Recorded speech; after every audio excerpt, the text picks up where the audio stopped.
여러분 안녕하십니까? 헬로티비 뉴스입니다. 서울시 교육감과 기초단체장 4명을 뽑는 재보궐선거가 하루 앞으로 다가왔습니다. 재보궐선거 투표는 16일 오전 6시부터 오후 8시까지 진행되는데요. 유권자는 주민등록지를 기준으로 지정된 투표소에서만 투표할 수 있으며 투표소에 갈 때는 본인 확인을 위한 신분증을 반드시 가지고 가야 합니다. 서울시 교육감 보궐선거 투표용지는 가로형으로 정당명과 기호 없이 후보자의 이름이 게재됩니다. 지방교육자치에 관한 법률에 따라 정당은 교육감 선거에 후보자를 추천할 수 없는데 기호가 있으면 특정 정당의 추천을 받은 후보자로 오해할 수 있기 때문입니다. 재보궐선거 투표소 위치와 후보자에 대한 정보는 중앙선거관리위원회 홈페이지에서 확인할 수 있습니다.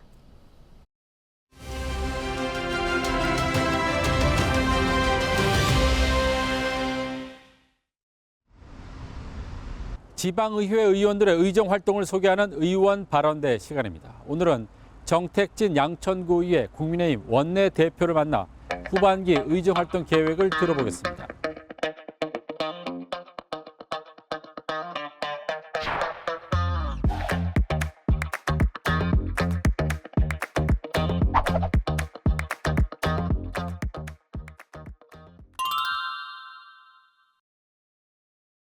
원내대표는 의회에서 정당을 대표해 여야 간의 소통과 협상을 주도하는 역할을 맡고 있습니다.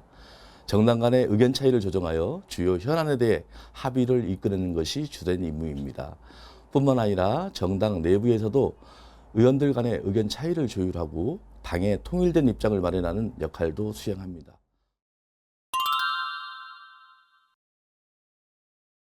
후반기 원 구성이 진행된 점에 대해 진심으로 송구스럽게 생각합니다.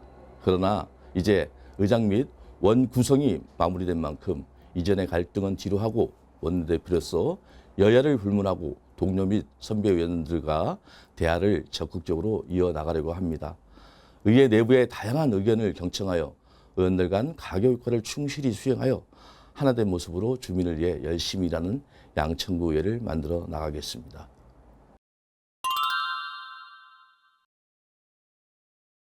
후반기에는 복지건설위원으로서 주민의 안전하고 행복한 일상을 위한 다양한 사업을 심사하고 처리하는 데 집중하겠습니다. 저출산과 고령화, 불평등과 양극화 등 다층적인 사회 문제 속에서 특히 취약계층을 위한 사회 안전망을 구축하는 데 각별히 관심을 기울이겠습니다. 집행부가 함께 깊이 고민하며 실속 있는 정책을 발굴해 모든 주민이 생활 속에서 체감할 수 있는 복지 향상을 이루는 데 위해 최선을 다하겠습니다.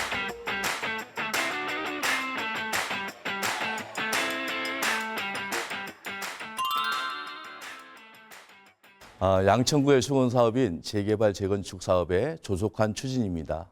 목동 아파트 13개 단지와 신월동 지역 노후 아파트 4개 단지와 재건축, 신월 13동 모아타운, 신월 시형 아파트 재건축 사업 및 신월 7동 1, 2구역 공공재개발 사업이 신속히 진행될 수 있도록 의회도 집행부와 적극 협력하겠습니다.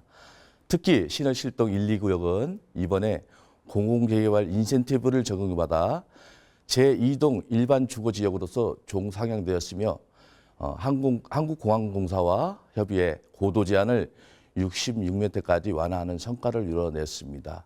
또한 재개발 재건축 사업에 곁들여지는 과도한 기부 체납 부담을 줄여 사업성을 높이고 더 빠르고 효율적인 사업 진행을 위해 최선을 다하겠습니다. 양천구를 위해 봉사할수록 지지해 주신 주민 여러분께 진심으로 감사드립니다. 앞으로 양천구의 국민의힘 원내대표이자 복지건설위원으로서 주민 여러분의 곁에서 함께 삶의 문제를 고민하고 소통하며 양천구의 복지 향상을 위해 노력하겠습니다. 발로, 땀으로, 섬김으로 언제나 주민의 편에서만 일하겠습니다. 앞으로도 많은 관심과 지지를 부탁드리며 적극적인 의정 활동을 통해 주민 여러분께 더 나은 삶의 변화를 안겨드리는 것으로 보답하겠습니다. 감사합니다.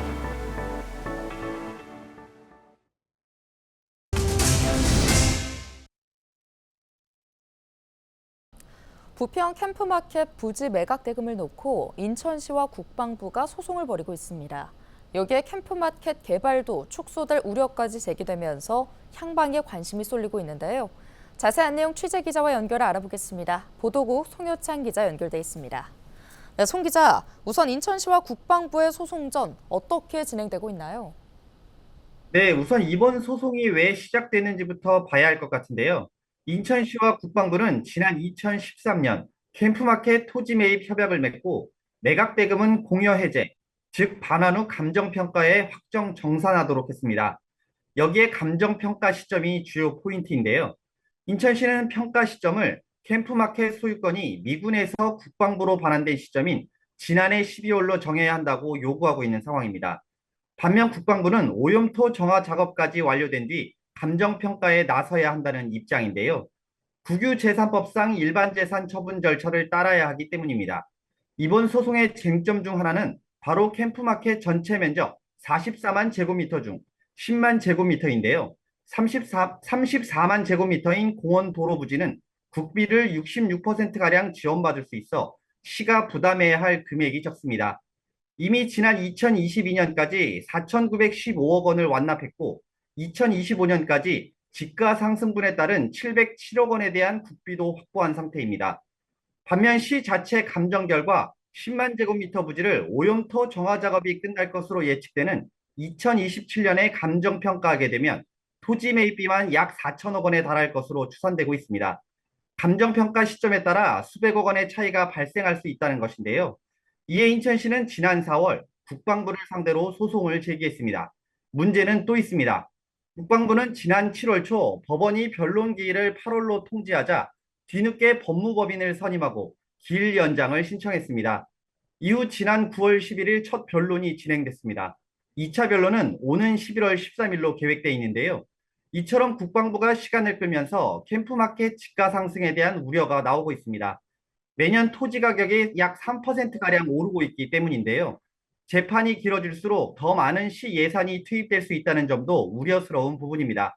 오염토 정화 작업 기간을 떠나 감정평가 시점에 대해 법원의 판단이 신속히 이루어져야 하는 이유이기도 합니다.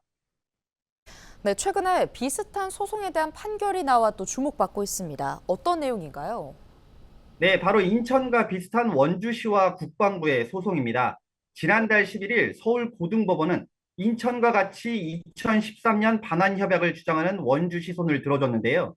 오염토 정화 작업이 완료된 후가 아닌 공유구역 반환 절차가 이행된 2019년으로 감정평가 시점을 정해야 한다고 판단한 것입니다. 인천시도 이 점을 들어 반환 시점인 A, B구역 2019년 12월, B구역 2023년 12월을 감정평가 시점에 맞추는 게 바람직하다고 주장하고 있습니다. 앞으로의 판결이 어떨지는 조금 더 봐야 하겠지만 인천시는 이번에 원주시 소송을 계기로 기대감을 높이고 있습니다. 네, 캠프마켓 개발 축소 전망도 제기되고 있다고 하는데 어떤 내용인가요?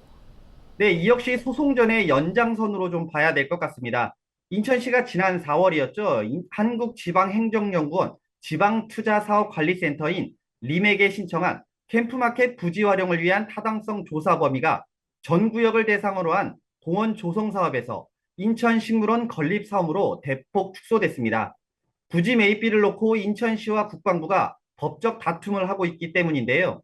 캠프마켓 공원화 사업의 경제성, 정책 타당성 등을 따져보기 전 부지 비용이 확정돼야 한다고 본 것입니다.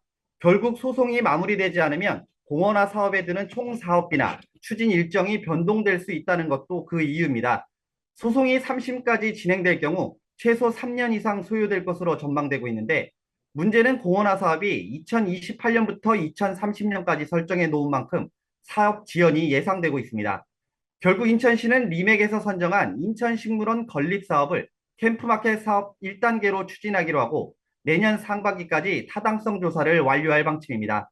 내년 중 행정안전부의 지방재정 중앙투자심사를 신청하고 그 이듬해인 2026년에는 식물원 설계와 공사 착공에 나설 계획입니다. 나머지 사업은 소송 전 결과를 보고 결정될 것으로 보입니다. 네, 여기까지 듣겠습니다. 보도국 송효찬 기자였습니다.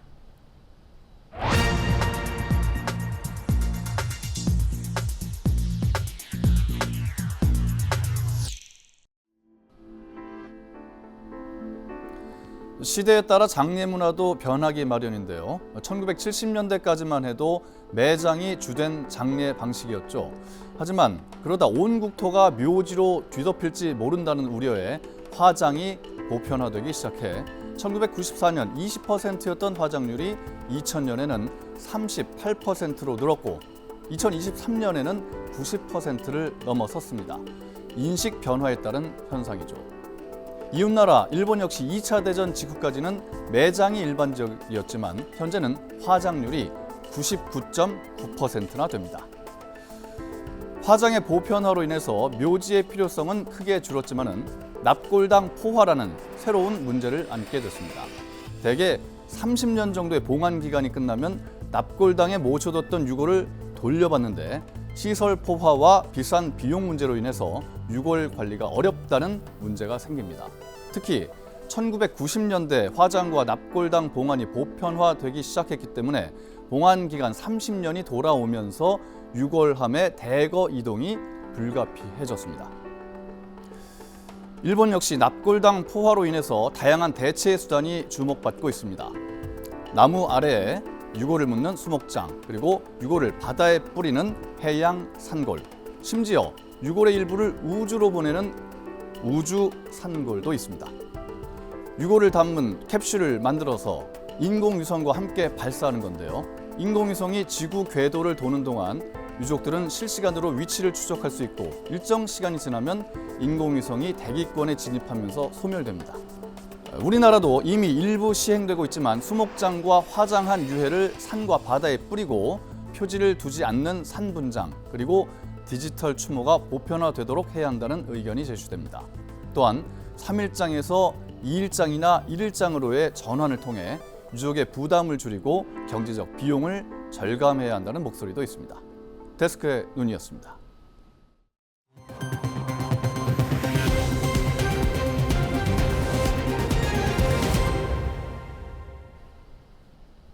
북한이 국경 부근 포병 부대들의 완전 사격 준비 태세를 갖추도록 한 것에 대해 경기도가 북부 접경 지역 5개 시군을 위험구역으로 설정하는 방안을 검토하기로 했습니다.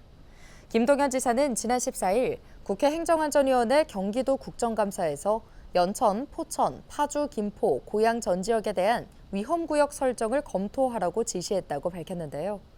위험구역은 재난 및 안전관리기본법에 근거한 것으로 위험구역이 설정되면 경기도는 대북전단 살포 관계자의 접경지역 출입 통제 등 행위명령을 내릴 수 있습니다. 이와 관련해 민주당 소속 최현일 행안위원은 경기도가 대북전단에 대한 대응으로 접경지역 주민 간담회를 개최하거나 민원 청취, 관련 기관 협의를 한 적이 없다고 지적했습니다. 또 대북전단 살포 현황 파악이 미흡하고 관련 회의를 6월 한 차례 실시하는 데 그쳤다며 적극 행정을 요청했습니다. 국회 행정안전위원회는 지난 14일 경기도 국정감사에서 여야 간 공방이 이어졌습니다. 배준영 국민의힘 의원은 대장동 특혜 의혹과 관련해 경기지사 선거 때 대장동 사업 공익 환수 방안 검토한다고 했는데 검토했냐고 물었는데요. 김동연 경기지사는 수사와 재판 관련 사항이라 언급하기 적절하지 않다고 말하며 잘 기억이 안 나는데 일반적인 얘기를 한 것 아닌가, 그런 공공개발 사업에 있어서 공익 환수에 신경 쓰겠다는 뜻으로 이해한다고 말했습니다. 이광희 민주당 의원은 양평고속도로 종점 변경 특혜 의혹에 대해 특혜 논란이 커지자 국토교통부 장관이 서울 양평고속도로 사업을 백지화했다며 도지사 입장에서 백지화 발언을 어떻게 봤냐고 물었습니다. 김 지사는 제가 경제부 총리 때 우리 장관이었다면 대통령에게 해임 건의했을 것이라며 경기지사로서도 장관의 한마디에 오랫동안 여러 절차를 거쳐온 걸 손바닥 뒤집듯 하는 것에 대해 강력히 의사표시한 바 있다고 답했습니다. 그 밖에도 지역화폐 운용사 코나아이 특혜 의혹, 일산대교 무료 통행 처분 등을 두고 공방을 벌였습니다. 오늘 준비한 소식은 여기까지입니다. 함께해 주신 여러분 고맙습니다.